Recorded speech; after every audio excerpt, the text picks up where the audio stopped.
আমার বিশ্বনবী জনাবে মুহাম্মদ রাসূলুল্লাহ সাল্লাল্লাহু আলাইহি ওয়াসাল্লাম তিনি আসলেন দুনিয়াতে সবার শেষে আসার পরে তিনি দ্বীনের প্রচার করেন, দ্বীনকে বিজয়ের জন্য করে আন্দোলন করেন।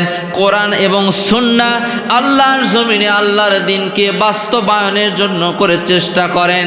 বলেন তো আল্লাহর জমিনে আল্লাহর দ্বীন যে বিজয় করা লাগবে ঘোষণাকার আলা লাহুল খালকু ওয়াল আমরু তাবারাকাল্লাহু রাব্বুল আলামিন।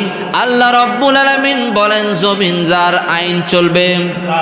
আমার বিশ্ব সবার সভাপতি রসুলের ওপরে আয়াত নাজিল হয়ে গেল আলা লাহুল খালকু ওয়াল আমর, সৃষ্টি যার আইন চলবে তার। বলেন তো এই আইন চালানোর জন্য করে আমার বিশ্ব নবী যেইভাবে চেষ্টা করেছে তার উম্মত হিসেবে আমাদের চেষ্টার দরকার আছে না নাই?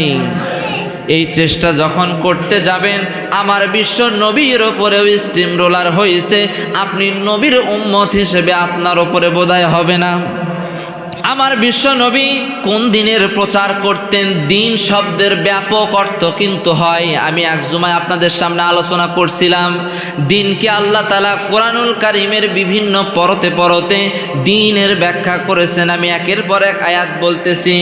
আল্লাহ রাব্বুল আলামিন সুবহানাহু ওয়া তাআলা দিনকে কয়েকভাবে বিভক্ত করেছেন। দিনের কয়েকটা অর্থ হয়। এক নম্বর অর্থ আসেন আমরা জেনে নেই সূরাতুল ফাতিহা। সবাই পারেন কি পারেন না? আমার সাথে একটু পড়েন আলহামদুলিল্লাহি রাব্বিল আলামিন আর রহমানির রহিম মালিকি ইয়াউমিদ্দিন। এখানে দিন শব্দ পাওয়া গেল কি গেল না? কথা কয় না, দিন শব্দ আছে না নাই? মালিক ইয়াউমিদ্দিন এর মানে হলো আল্লাহ রাব্বুল আলামিন জানাই দিলেন এই মালিক ইয়াউমিদ্দিন হলো আদালতে মাহশার, ময়দানে মাহশার। এর মানে হলো পরকাল দিবসকে বোঝানো হয়েছে। জোরে কোন আল্লাহু আকবার।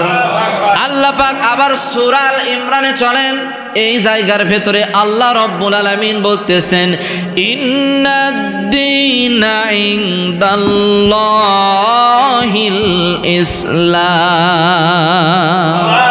আল্লাহ পাক বলেন আমি আল্লাহর কাছে একমাত্র মনোনীত, একমাত্র গ্রহণযোগ্য, একমাত্র আমার কাছে মনোনীত জীবন ব্যবস্থার নাম হলো ইসলাম।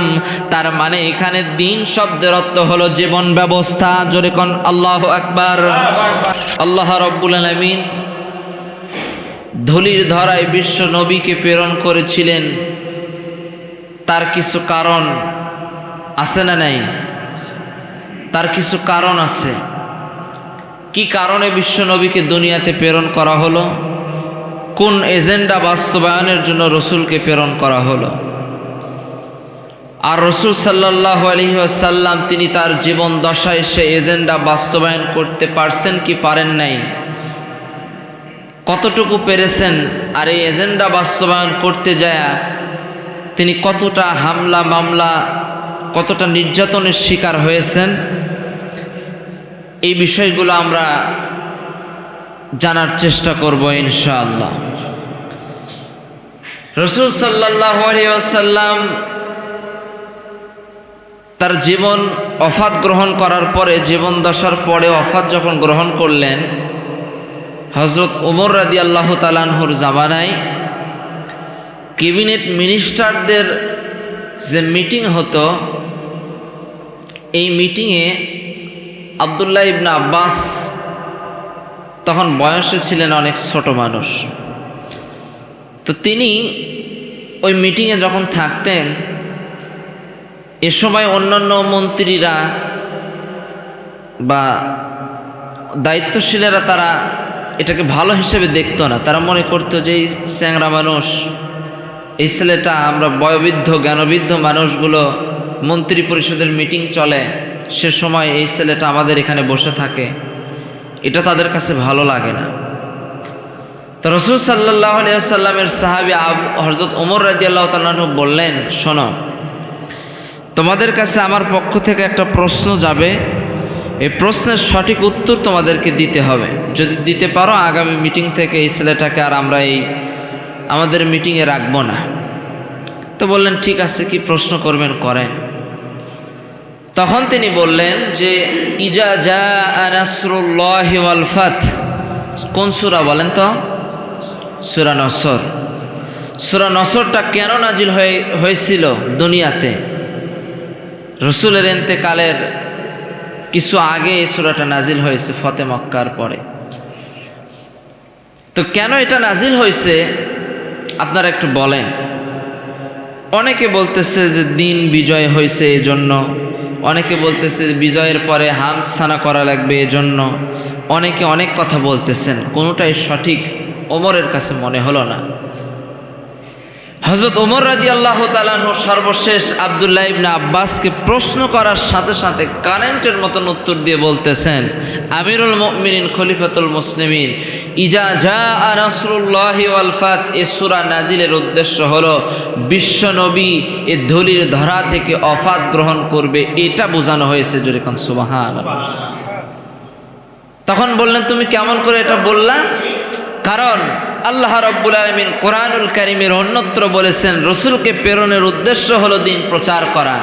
দিনের বিজয় যখন হয়ে গেছে, আল্লাহ যখন আয়াতে কারিমা নাজিল করে দিয়েছেন যে ইজা জাআ নাসরুল্লাহি ওয়াল ফাত, যে যখন বিজয় আসবে তখন দেখবেন লোকেরা দলে দলে আপনার গ্রুপের ভেতরে জয়েন করতে থাকবে। এইটা যখন আল্লাহ পাক নিজেই বলে দিলেন, ফতে মক্কা যখন হয়ে গেল, বিজয় যখন মুসলমানদের হয়ে গেল, এখন দিনের বিজয়ের পরে যেই এজেন্ডা নিয়ে রসুল এসেছিলেন, এজেন্ডা বাস্তবায়ন হয়ে গেলে কি আর ওনার থাকার প্রয়োজন আছে? কথা কয় না, প্রয়োজন আছে?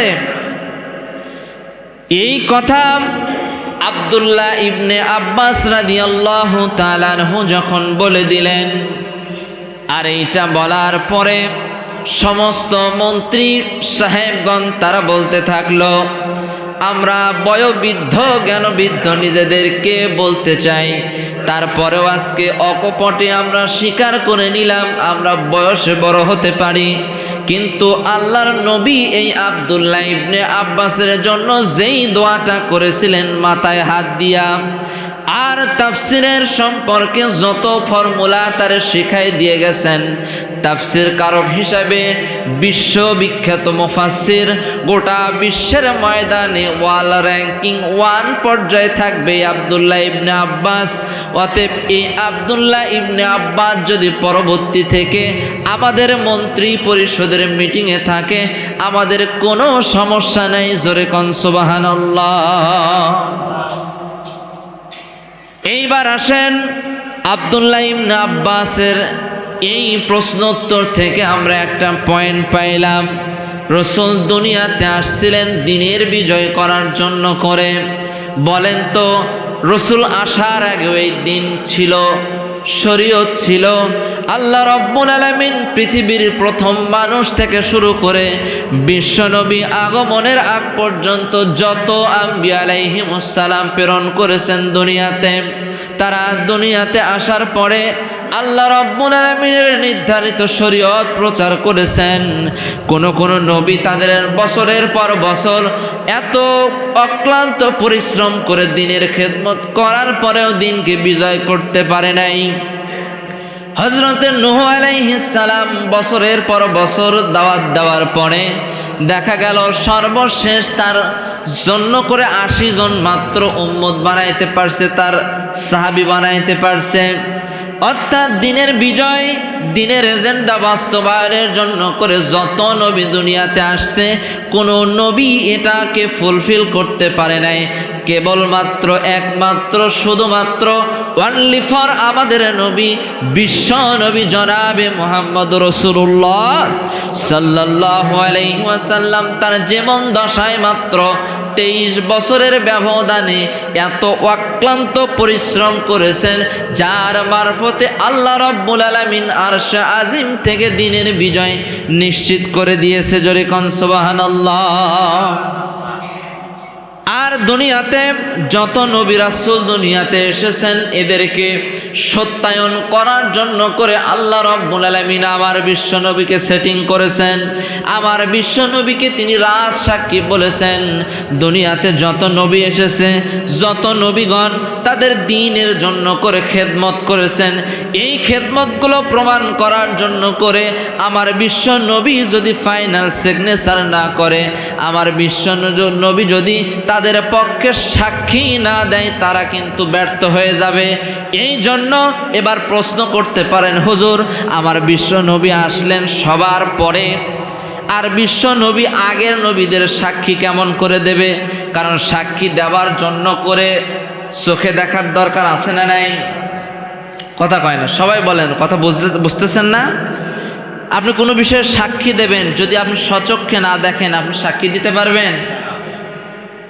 কিন্তু বাংলাদেশে এমনও দিন গেছে, বলা হয় 8 কিলোমিটার দূর থেকে দেখছি সাইদি সাহেব ধর্ষণ করছে, জোরে কন নাউজুবিল্লাহ।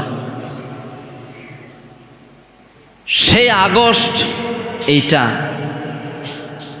14 তারিখে নির্মমভাবে আমাদের কোরআনের পাখিকে পয়জনিং করে দুনিয়া থেকে বিদায় করা হয়েছে। বলেন তো, তিনি দুনিয়া থেকে বিদায় হয়ে গেছেন, সর্বশেষ যে একটা হাসি দিয়েছিলেন তাতে কি বোঝা যায় উনি ব্যর্থ না সফল? জোরে বলেন, ব্যর্থ নাকি সফল? কারণ ওয়ালাল আখিরাতু খায়রুল লাকা মিনাল উলা, শেষ ভালো যার সব ভালো তার। আরে উনি তো যেন তেন কোনো মুফাসসির ছিলেন না। আমরা তো এক কথা বলতে যে আর একটা লাইন ভুলে যাই। উনি এমন মুফাসসির ছিলেন, একই ময়দানে একের পর এক তাফসির করতেন, একই ময়দানে 5 দিন 7 দিন ব্যাপী তাফসির করতেন। প্রথম দিনে তার তাফসিরে যা লোক হইতো, পরের দিনে তার ডবল লোক হইতো। জোরে কোন সুবহানাল্লাহ। তার কণ্ঠ শুনলে মনে হয় আল্লাহ পাক কোরআন প্রচারের জন্য এক্সেপশনাল ভাবে আল্লাহ পাক তার কণ্ঠকে মজবুতি দিয়েছিলেন। জোরে কোন না সুবহানাল্লাহ। আমরা হুজুর নিজেদেরকে বলি, আপনারা বলেন, এলেম কালাম বলতে তো আমাদের কিচ্ছুই নাই। আমরা ঘাড়ের ভেতরে যে কালো পাগড়ি, কালো রুমালটা ঝুলাই, এটা বাজারের 10 টাকা 20 টাকা দিয়ে কেনা রুমাল। কিন্তু ওই আল্লামা সাইদি যে রুমালটা গলার ভেতরে ব্যবহার করতেন কালো, এইটা দুনিয়ার সাধারণ কোনো কাপড় দিয়ে রুমাল তিনি ব্যবহার করতেন না। সৌদি বাদশাহ তাকে খানায় কাবার মেহমান করে ডেকে নিয়ে খানায় কাবার দরওয়াজা খুলে দিয়ে তাকে সেখানে প্রবেশ করার অনুমতি দিয়েছিলেন। জোরে কোন সুবহানাল্লাহ। তার গলার ভেতরে খানায় কাবার গিলাফের এক অংশ কেটে গলায় ঝুলাই দিয়েছিলেন। সেই সাইদিকে আমরা হারাইছি।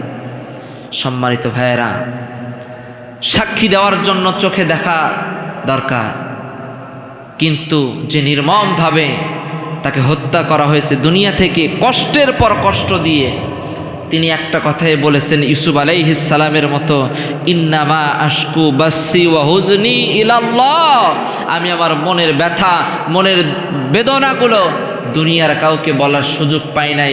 যে সময় স্ত্রীর কাছে থেকে, স্ত্রীর থেকে একটু সেবা দেওয়ার কথা ছিল, যেই সময় নাতিপুতির সাথে সময় কাটানোর কথা ছিল, যেই সময় সন্তানদের কাছে সেবা যত্ন নেওয়ার কথা ছিল, 13টা বছর ধুকে ধুকে তাকে দিন পার করতে হয়েছে কারাগারের অন্ধকার প্রকোষ্ঠে। কথা বলেন ঠিক কিনা? এটা কি নির্মম যন্ত্রণা নয়?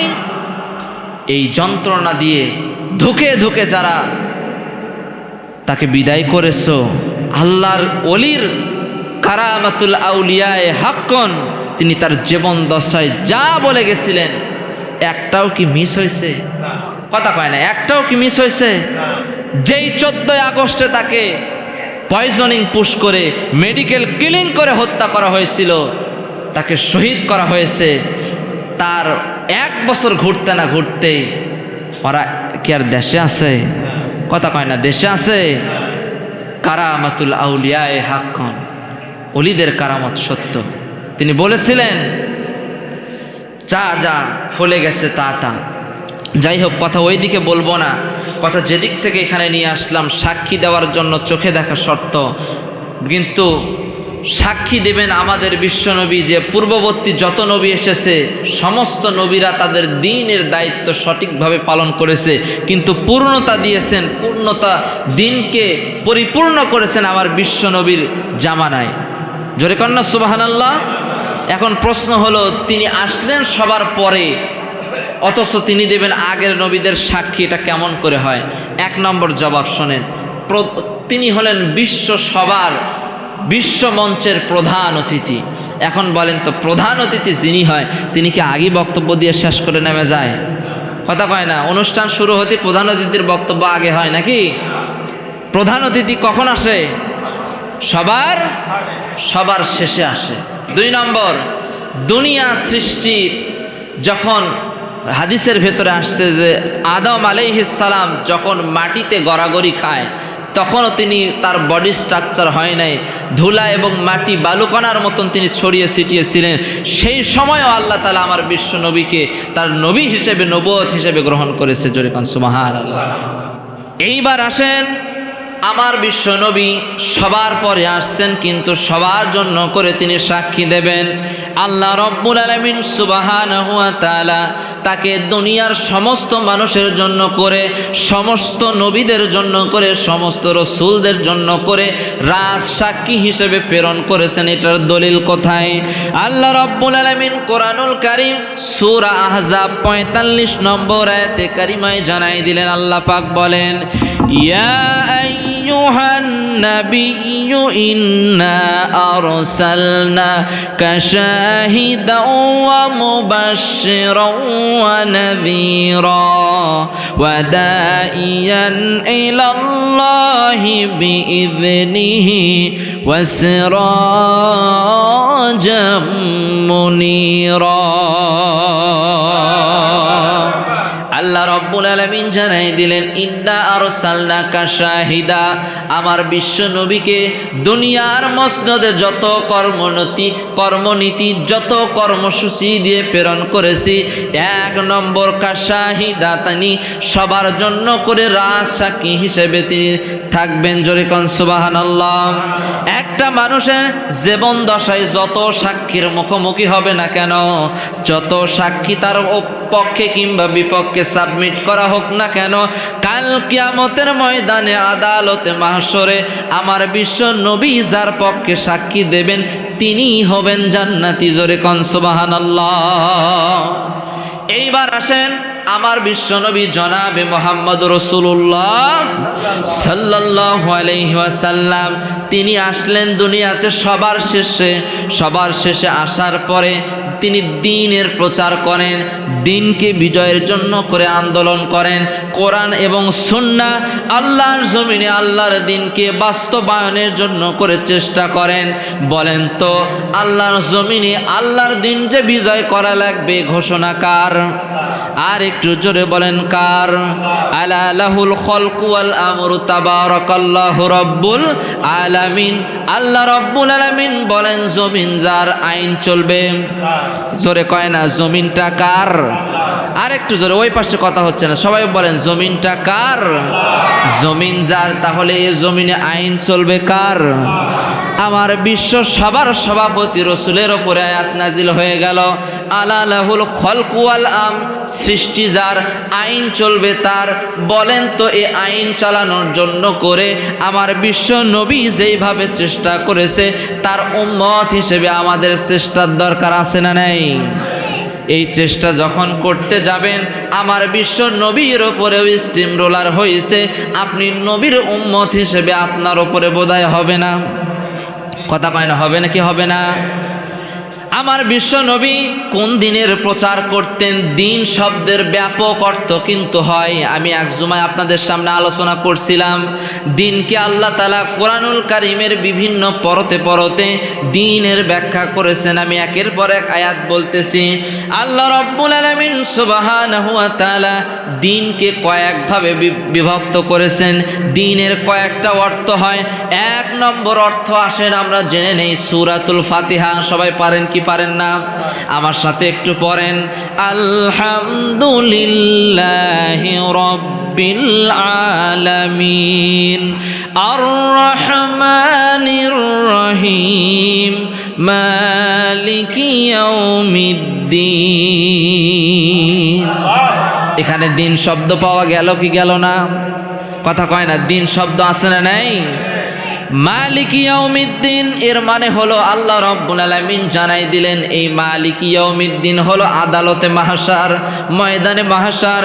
এর মানে হলো পরকাল দিবসকে বোঝানো হয়েছে। জোরে কোন আল্লাহু আকবার। আল্লাহ পাক আবার সূরা আল ইমরানে চলেন, এই জায়গার ভেতরে আল্লাহ রাব্বুল আলামিন বলতেছেন, ইন্নাদ-দীনা ইনদাল্লাহিল ইসলাম। আল্লাহ পাক বলেন, আমি আল্লাহর কাছে একমাত্র মনোনীত, একমাত্র গ্রহণযোগ্য, একমাত্র আমার কাছে মনোনীত জীবন ব্যবস্থার নাম হলো ইসলাম। তার মানে এখানে দিন শব্দের অর্থ হলো জীবন ব্যবস্থা। জোরে কোন আল্লাহু আকবার। এরপরে আল্লাহ রাব্বুল আলামিন আর এক জায়গার ভেতরে বলতেছেন, আফা গায়রা দীনিল্লাহি ইয়াবগু, না, আল্লাহ রাব্বুল আলামিন বলেন, ওয়া মান ইয়াবতাগি গায়রাল ইসলামি দীনান ফালাই ইউকবালা মিনহু ওয়া হুয়া ফিল আখিরাতি মিনাল খাসিরিন।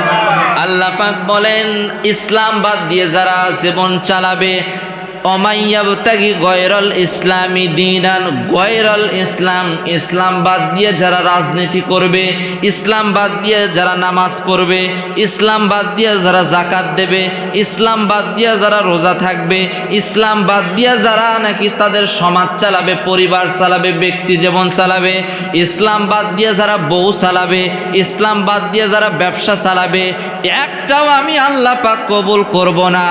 ওয়াহুয়া মিনাল কবিল ওয়াহুয়া মিনাল খাসিরিন। কাল কিয়ামতের ময়দানে তাদেরকে আমি আল্লাহ পাক ক্ষতিগ্রস্তদের কাতারে শামিল করে গুল্লা পাকায়া জাহান্নামে ঢুকাই দেব। জোরে কোন নাউজুবিল্লাহ। এবার আসেন, দিন শব্দের অর্থ তাহলে বোঝা গেল আল্লাহর কাছে মনোনীত দিনটা হলো আমাদের কার্যক্রম, দিন জীবন ব্যবস্থা। আমরা যা করব সব হওয়া লাগবে ইসলামের পক্ষে নাকি বিপক্ষে? কথা কয় না, পক্ষে নাকি বিপক্ষে? যদি পক্ষে থাকে আপনি বেঁচে যাবেন, যদি পক্ষে না থাকে কাল কিয়ামতের দিনে আপনাকে বাঁচানোর কোনো উকিল সেই দিন পাওয়া যাবে। আল্লাহ রাব্বুল আলামিন এবার আসেন, এই ইসলামের পক্ষে যারা ডাকে তাদের সম্পর্কে একটা আয়াত শুনেন। আল্লাহ পাক বলেন সূরা হামিমাস সাজদা মাঝামাঝির দিকে আল্লাহ পাক বলেন, মিম্মান দাআ ইলাল্লাহি ওয়া আমিলা সালিহাও ওয়া ক্বালা ইন্নানি মিনাল মুসলিমিন ওয়া মান আহসানু ক্বালাম মিম্মান দাআ ইলাল্লাহি ওয়া আমিলা সালিহাও ওয়া ক্বালা ইন্নানি মিনাল মুসলিমিন। আল্লাহ পাক বলেন, ওয়ামান আহসানু কওলাম মিম্মান দাআ ইলাল্লাহ। দ্বীনের পক্ষে যারা ডাকে তাদেরকে বলা হয় দাঈ ইলাল্লাহ। বলেন তো দ্বীনটা কার? আল্লাহর দ্বীন যারা প্রচার করে, আল্লাহর দ্বীনের পক্ষে যারা কথা বলে, আল্লাহর দ্বীনের পক্ষে যারা মানুষদেরকে ডাকে তাদেরকে বলা হয় দাঈ ইলাল্লাহ। আর এই দাঈ ইলাল্লাহর কথার চাইতে উত্তম কথা আর কারো হতে পারে? বলেন তো, যদি কেউ বলে আমি 6 উসুলের দাওয়াত দেই, বলেন তো ওইটাই ঠিক না আল্লাহরটা ঠিক? যদি কেউ বলে আসো আমি 8 রশিদ দাওয়াত দেই, ওইটাই ঠিক না আল্লাহরটা ঠিক? যদি কেউ বলে ওই দাঈ ইলাল্লাহ টিলাল্লাহ বাদ দাও, আমরা আসো এখন আমরা পীর সাহেবের হাতে হাত দিয়া মুরিদ নেব, ওইটাই ঠিক না আল্লাহরটা ঠিক? আল্লাহরটা ঠিক। আল্লাহর পক্ষে যারা ডাকে এটাই হলো সবচাইতে সুন্দর, এটাই হলো সবচাইতে উত্তম। যেই ওই মানুষটার চাইতে উত্তম আর কোন মানুষটা হতে পারে? যেই মানুষটা আহসানু কওলাম মিম্মান দা ইলাল্লাহ, আল্লাহর পক্ষে মানুষকে ডাকে, দাঈ ইলাল্লাহ। আর এই মানুষটা নিজেকে বলে আমি একজন মুসলমান। একটু জোরে বলেন সুবহানাল্লাহ। তাহলে আমরা মুসলিম না হিন্দু? কথা কয় না, মুসলমান না অমুসলিম? আমরা সবাই মুসলমান, আমাদের ধর্মের নাম হলো ইসলাম। আল্লাহ রাব্বুল আলামিন সুবহানাহু ওয়া তাআলার কাছে বলতে চাই, আল্লাহ পাক যেন কাল কিয়ামতের ময়দানে ইসলামের ছায়াতলে থাকার কারণে আমাদের সকলের জন্য নাজাতের ব্যবস্থা করে দেয়। জোরে কোন আল্লাহুম্মা আমিন। এরপরে আসেন দিন শব্দ আর কোথায় আছে? আল্লাহ রাব্বুল আলামিন সূরা সফের ভেতরে বলেন, হুয়াল্লাযী আরসালা রাসূলাহু বিল হুদা ওয়া দীনিল হাক্কি লিইয়ুযহিরাহু আলাদ-দীনি কুল্লিহি ওয়ালাউ কারিহাল মুশরিকুন। এই একই আয়াত আল্লাহ পাক আর এক জায়গায় সেটিং দিয়ে বলেন, ওয়া কাফা বিল্লাহি শাহিদা। আল্লাহ পাক বলেন, হুয়াল্লাযী আরসালা রাসূলাহু বিল হুদা, আমি আমার রসুলকে দ্বীনে হক দিয়ে প্রেরণ করেছি। আর ডিউটি হলো দুনিয়ার সমস্ত আদিয়ানে বাতিলার ওপরে আমার দ্বীনের বিজয় ডঙ্কাকে বাজানোর জন্য করে আমি রসুল প্রেরণ করেছি। জোরে কোন সুবহানাল্লাহ। আর আসেন আর একটা আয়াত বলবো, 30 নম্বর পারা সূরা বাইয়িনার ভেতরে আল্লাহ পাক বলেন, যারা পড়েন আমার সাথে পড়েন, ওয়াইরু ইল্লা লিয়াবুদুল্লাহা মুখলিসিনা লাহুদ্দিন হুনাফা ওয়ায়ুকিমুস সালাতা ওয়ায়ুতুজ যাকাতা ওয়া যালিকা দীনুল কাইয়্যিমাহ। আল্লাহ পাক বলেন, ওয়ামা উমিরু ইল্লা লিয়াবুদুল্লাহা মুখলিসিনা লাহুদ্দিন, যারা নাকি ফ্রেশ হার্ট নিয়া, একটা পরিশুদ্ধ আত্মা নিয়া, খালেস নিয়ত নিয়া, ওয়ামা উমিরু ইল্লা লিয়াবুদুল্লাহা মুখলিসিনা লাহুদ্দিন, দ্বীনের রাস্তায় থাকে আল্লাহর আদেশকে বাস্তবায়নের জন্য করে চেষ্টা করে, এরাই হলো সঠিক পথ। আর তাদের গুণাগুণ হলো তারা নামাজ পড়ে এবং তারা যাকাত আদায়ের ব্যবস্থা করে। জোরে কোন সুবহানাল্লাহ। তাহলে দিন শব্দটা কি বোঝা গেল? দিনটা বিভিন্ন জায়গায় বিভিন্ন অর্থে ব্যবহার হয়। আর আল্লাহ রাব্বুল আলামিন আমার বিশ্ব নবীকে দিন প্রচার করে দিনকে বিজয়ের জন্য করে প্রেরণ করেছিলেন। আমার বিশ্ব নবী তার জীবন দশায় এই দিনকে প্রচার করতে যায় কেমন বিপদের সম্মুখীন হয়েছিলেন সংক্ষিপ্ত সময় একটু শোনেন। আল্লাহর নবী যখন মক্কার জমিনের ভেতরে দ্বীনের প্রচার শুরু করলেন, শুরুতে এলাইট পারসন মানুষ যারা সমাজের মাথা তোলা লোক তাদের কাছে দাওয়াত দিতে পারে না। সর্বপ্রথম নিম্ন পেশার মানুষ, রিক্সাওয়ালা, ভ্যানওয়ালা, অটো চালক, এইরকম করে নিম্ন শ্রেণীর যারা লোক যাদেরকে সমাজের মাতব্বরেরা গণেই না, এই সমস্ত লোকদেরকে যখন আস্তে আস্তে করে দাওয়াত দেয়, দাওয়াত দিতে দিতে কিছু সংখ্যক সাহাবী যখন রসুলের কাছে আসলো, এই সমস্ত লোকদেরকে মক্কার এই মাথা তোলা কাফেরের বাচ্চারা নানান রকমভাবে অত্যাচার আর স্টিমুলা শুরু করলো। এই কাফের বেদিনদের এদের অত্যাচারে অতিষ্ঠ হয়ে এই সাহাবাই কেরামগুলো রসুলের কাছে এসে বললেন, ইয়া রাসূলুল্লাহ, এই মাথা তোলা কাফেরদের কারণে, এই কাফেরের বাচ্চাদের অত্যাচারের কারণে আমরা আজকে বাড়িঘর ছাড়া, সমাজ ছাড়া, আমাদেরকে তো যেখানেই দেখে সেখানেই তিরস্কার করে, এই রকম নির্যাতন চলতেছে। বাড়িতে ঠিক মতো যাইতে পারি না, বিবিকে সময় দিতে পারি না, রান্না করা ভাত খাইতে পারি না, এই রকম নির্যাতন চলতেছে। ইয়া রাসূলুল্লাহ, আপনি অনুমতি যদি দেন আমরা হিজরত করে অন্য কোনো জায়গায় যাইতে চাই। আল্লাহর নবী সেই মুহূর্তে নিজেও তো মাজলুম, নিজেও তাদের জন্য করে একটা ভালো কোনো প্রোটেকশনের ব্যবস্থা করতে পারলেন না। এক পর্যায়ে রসুল তাদেরকে অনুমতি দিলেন, তোমরা চলে যাও, আর আমার কাছ থেকে পরামর্শ শোনাও। এক বর্তমান পৃথিবীতে আমার কাছে খবর আছে, ওই হাবশা দেশে আবিসিনিয়ায় একটা শাসক আসে।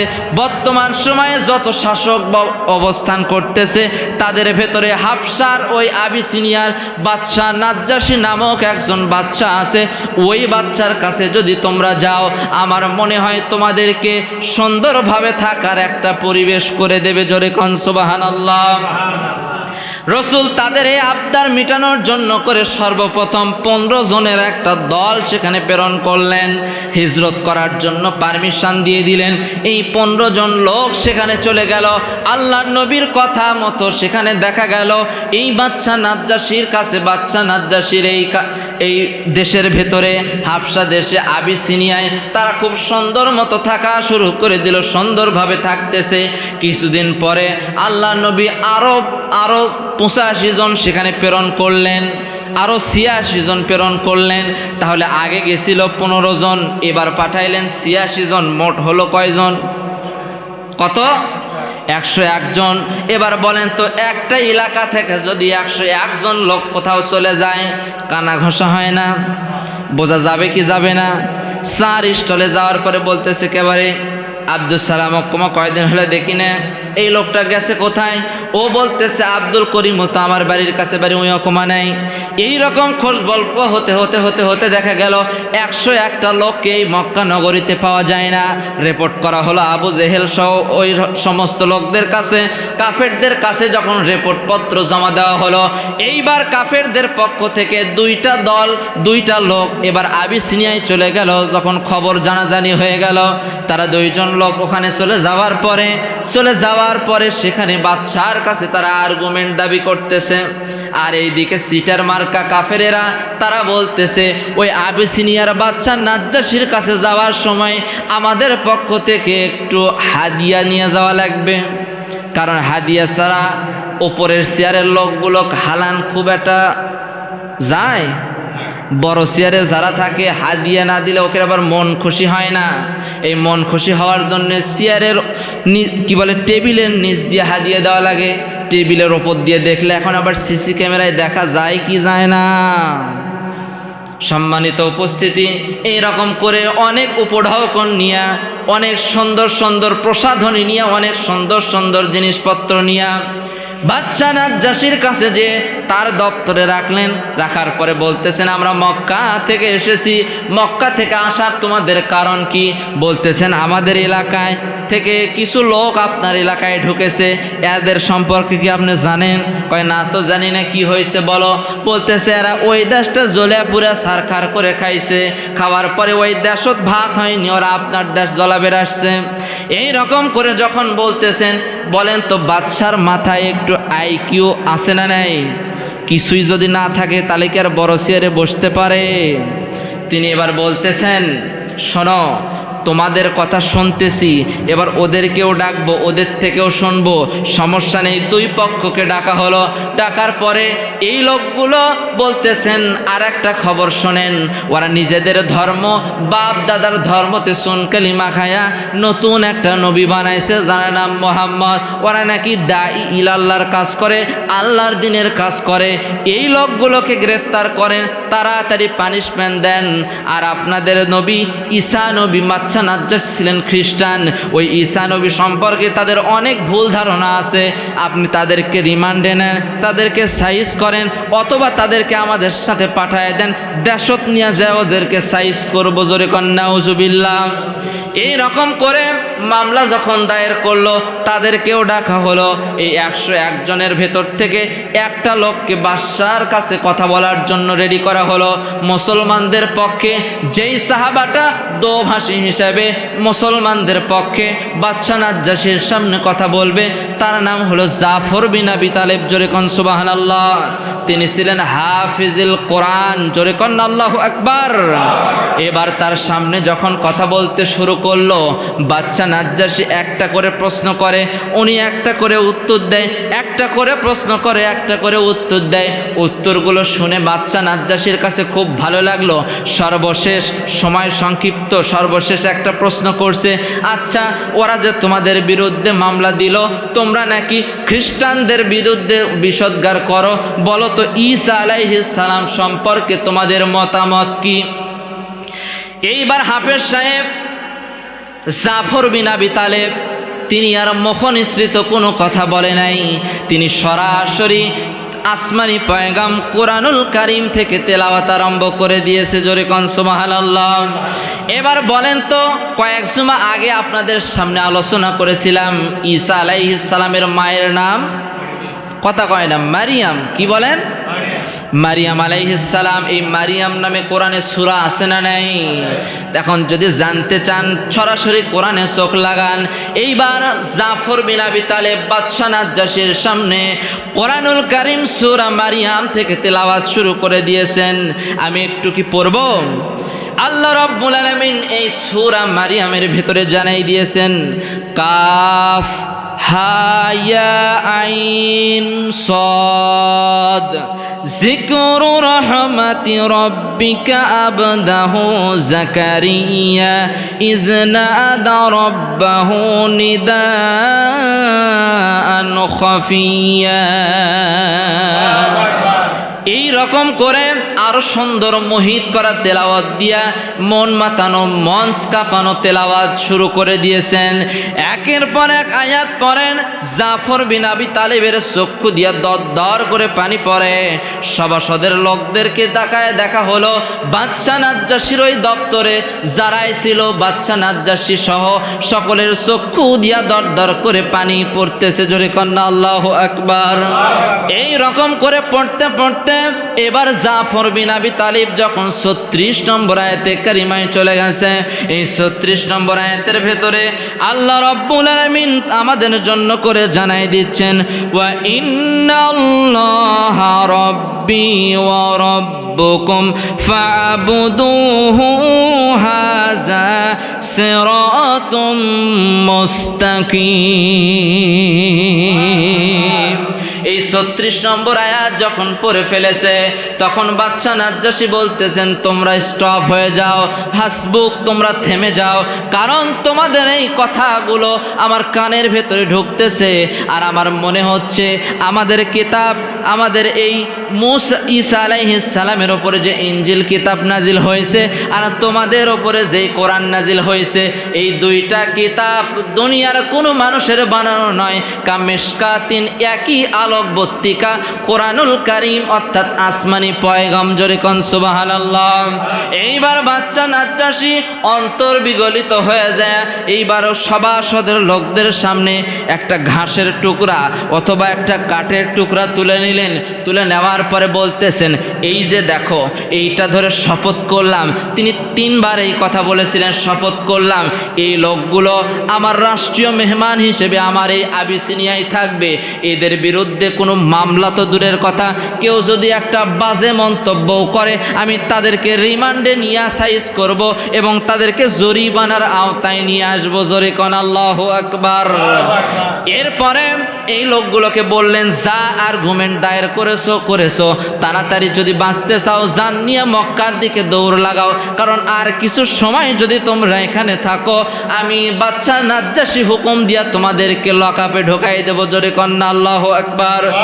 আর এই বাদশা নাজ্জাশী সহ সভাসদের লোকদের কি অবস্থা হলো, তারা যে কান্না করতেছিল এই সম্পর্কে আল্লাহ রাব্বুল আলামিন কোরআনুল কারীমে আর এক জায়গায় বলেন, ওয়া ইযা সামিউ মা উনজিলা ইলার রাসূলি তারা আয়ুনাহুম তাফিদু মিনাদ দাম'i ওয়া মিম্মা আরাফু মিনাল হাক্কি ওয়া ইয়াকুলুনা রাব্বানা আমান্না ফাকতুবনা মা'আশ শাহিদিন।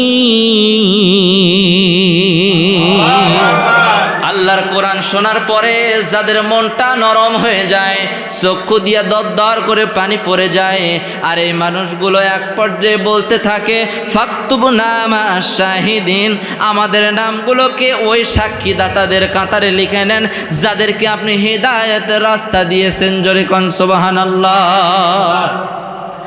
এই সিম্প্যাথি থাকার কারণে বাদশাহ নাজ্জাশী জীবনে তিনি রসুলের জীবন দশায় তিনি ইসলাম গ্রহণ করার সৌভাগ্য পেয়েছিলেন, জরিকন সুবহানাল্লাহ।